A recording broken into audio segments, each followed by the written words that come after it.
민족주의는 다양한 파급 효과를 발휘하고 있습니다. 무엇보다도 긍정적인 측면에서 말씀을 드리면 국가를 건설하는데 뒷받침되는 이념이다 라고 볼 수 있고요. 민족주의가 본격적으로 대두한 시기는 19세기입니다. 그래서 우리가 흔히 1800년 이후 민족주의가 등장하기 시작했다라고 부르고 있고요. 또 18세기부터 유럽에서는 근대 국가가 형성되기 시작했다라고 보는데요. 물론 그 이전에도 유럽의 국가는 있었죠. 그렇지만 일반 많은 시민들은 국가라는 개념보다는 자신이 살고 있는 촌락 공동체 혹은 지역 공동체에 더 많은 관심과 소속감을 가지고 있었고요. 국가에 대한 소속감은 상대적으로 적었죠. 그런데 이제 19세기 들어서면서 국가 통치가 단순히 중앙에만 미치는 것이 아니라 전국 방방곡곡, 촌락과 지역에까지 이제 침투하게 되는 이런 것을 우리가 이제 근대 국가의 건설이라고 부르는데요. 프랑스, 영국처럼 유럽에서 이러한 근대 국가, 중앙 집권적인 근대 국가가 가장 먼저 시작된 이러한 나라들이 바로 국가 건설을 하는 데 있어서 민족주의를 중요한 이념으로 활용했다라고 볼 수 있고요. 또 이탈리아나 독일의 경우에는 하나의 민족이 여러 개의 나라로 쪼개져 있었습니다. 이탈리아의 경우에는 1800년대에 거의 한 20개 이상의 국가로 나누어져 있었고요.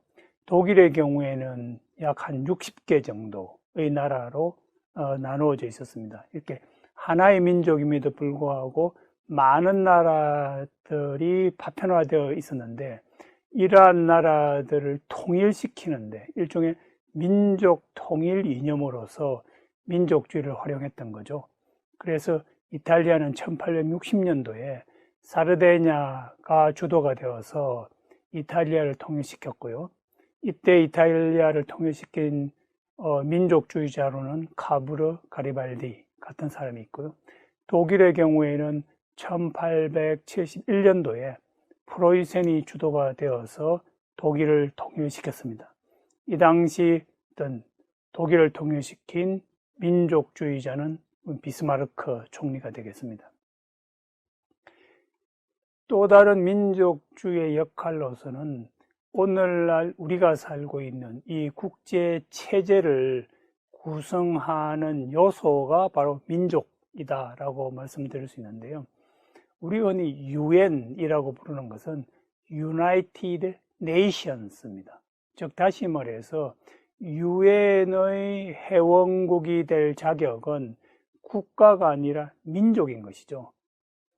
그러니까 하나의 민족이든 여러 개의 민족이든 민족이 국가를 이루었을 때, 즉 민족 국가가 UN 회원국이 될 수 있는 겁니다. 그렇기 때문에 우리가 UN 회원국 약 200개 국가들은 이러한 민족들이 국가를 건설하는데 성공한 그런 경우에 UN에 가입을 할 수 있는 겁니다. 미국의 경우에는 우리가 US라고 부르는데 이것은 United States입니다. 그렇기 때문에 사실상 미국은 50개의 국가가 존재하는 그런 나라이죠. 그럼에도 불구하고 미국은 UN의 한 개의 나라로 회원국이 되고 있습니다. 비록 50개의 나라가 함께 하나의 결합된 나라이지만 국가가 UN의 회원국이 될 수는 없고요. 민족 국가가 유엔의 회원국이 될 수 있기 때문에 미국은 수많은 주의, 수많은 민족들이 하나의 나라를 만들었기 때문에 그 한 개의 나라로서 유엔에 가입하고 있는 것입니다.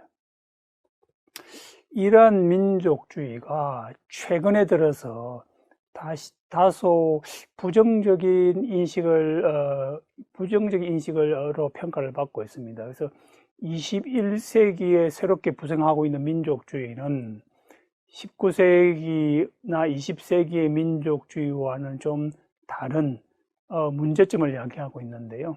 대표적인 예로 유럽의 경우에 극우 정당이 지금 부상하고 있고, 외국인 이주민이나 난민에 대한 반대, 그리고 테러 이런 것들을 하고 있는데, 바로 이런 극우 정당의 이념이 바로 민족주의죠.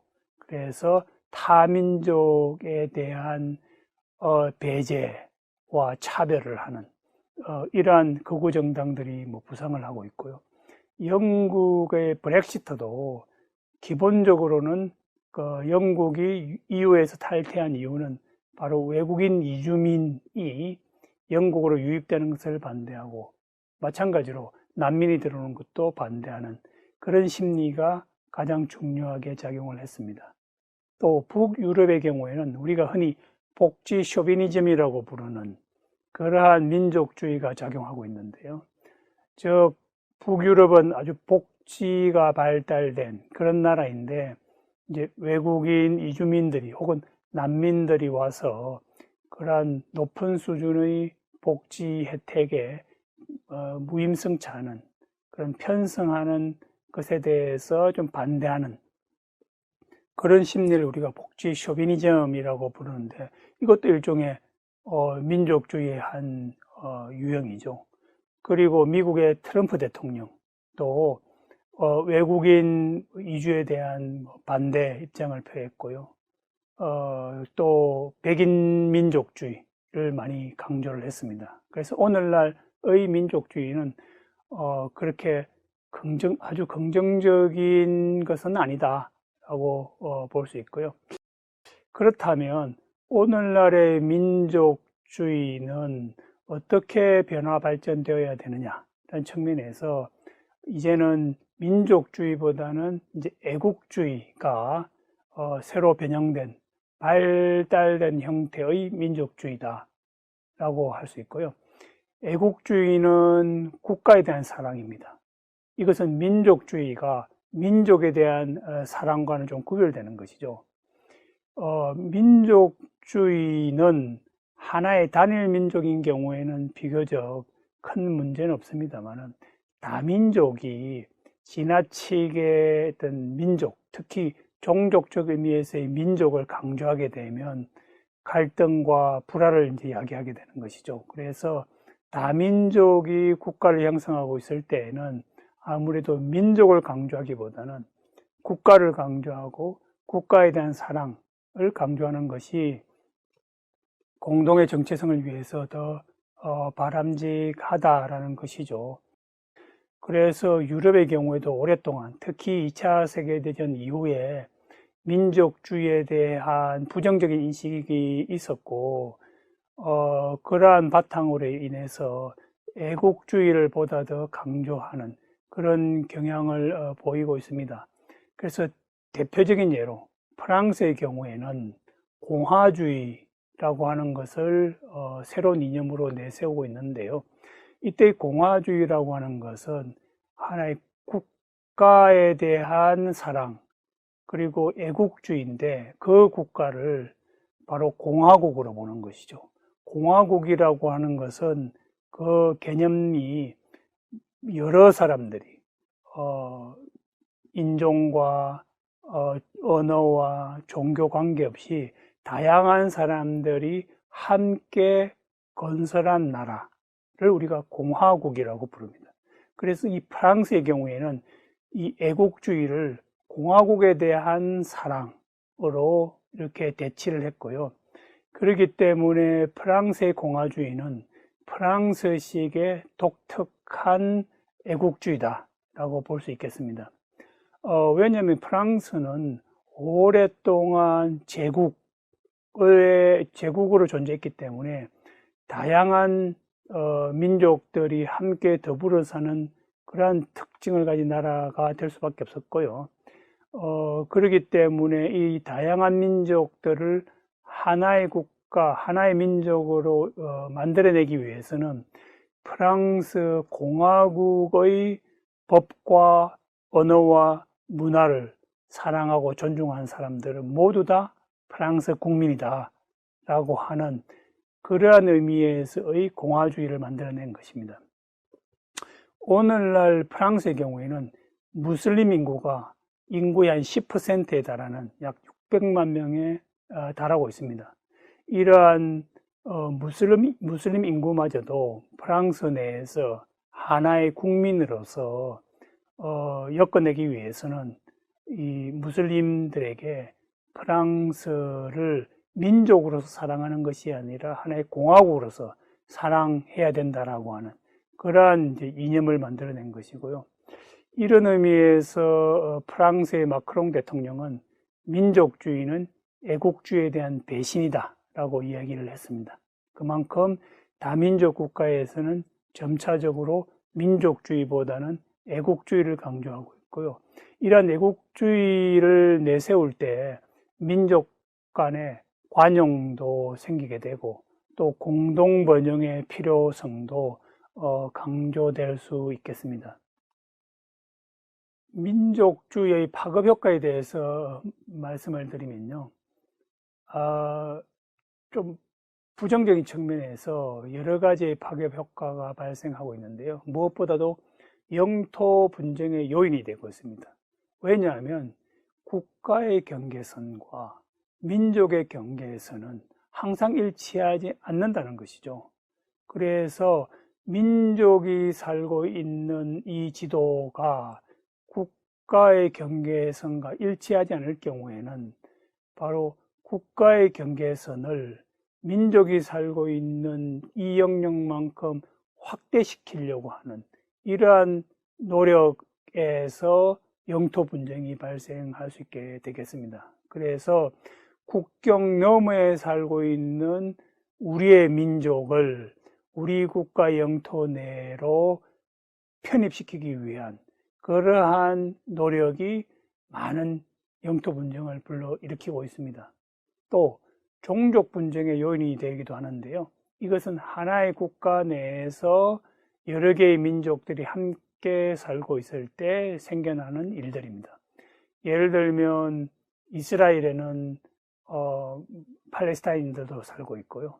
그래서 이스라엘 국가 내에서 팔레스타인 민족과 이스라엘 민족 간의 분쟁이 수십 년째 지금 지속되고 있고요. 유고슬라비아의 경우에는 유고슬라비아가 붕괴되면서 많은 민족들이 독립을 원했는데 그 과정에서 평화롭게 독립이 이루어진 것이 아니라 그러한 민족들의 독립을 막는 그런 폭력적인 과정을 통해서 많은 종족 분쟁이 일어났습니다. 그래서 유고슬라비아에서 독립을 추구했던 슬로베니아, 크로아티아, 보스니아 이러한 민족들과 세르비아라고 하는 원래 유고슬라비아의 어떤 지배적인 민족 간의 상당한 분쟁이 1990년대에 유럽의 정치를 특정짓는 그런 사건들이 되었습니다.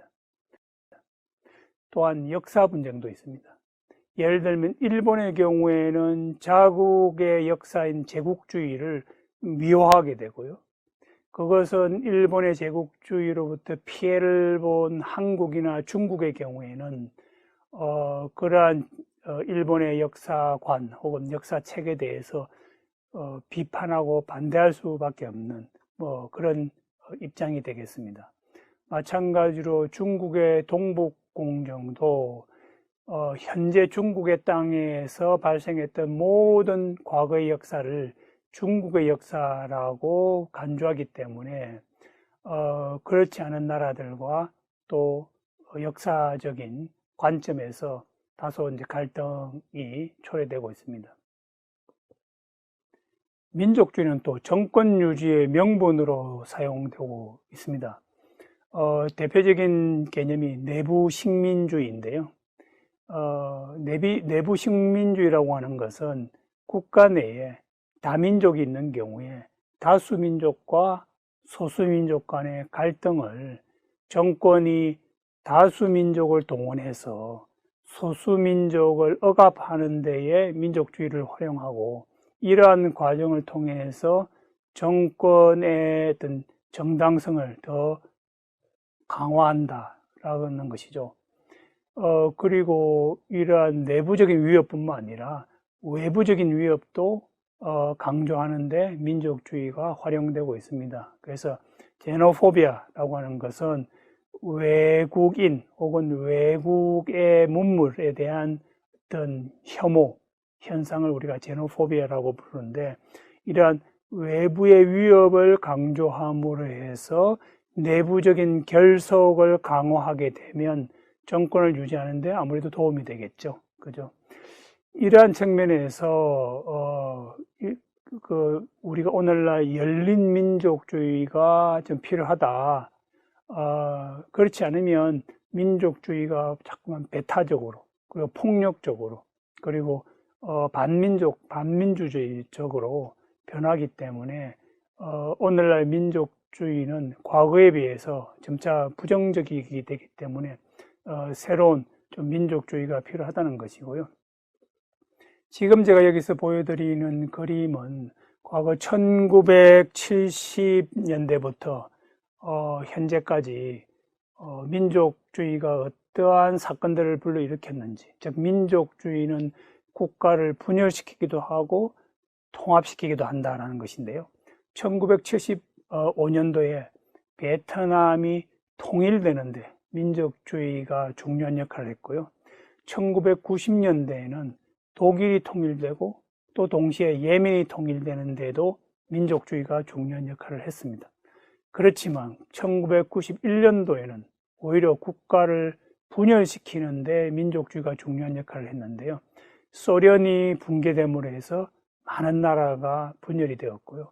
1992년도에는 유고슬라비아가 붕괴되면서 국가가 분열이 되었고요. 1993년도에는 체코슬로바키아가 분열되는 그런 사건들이 발생했습니다.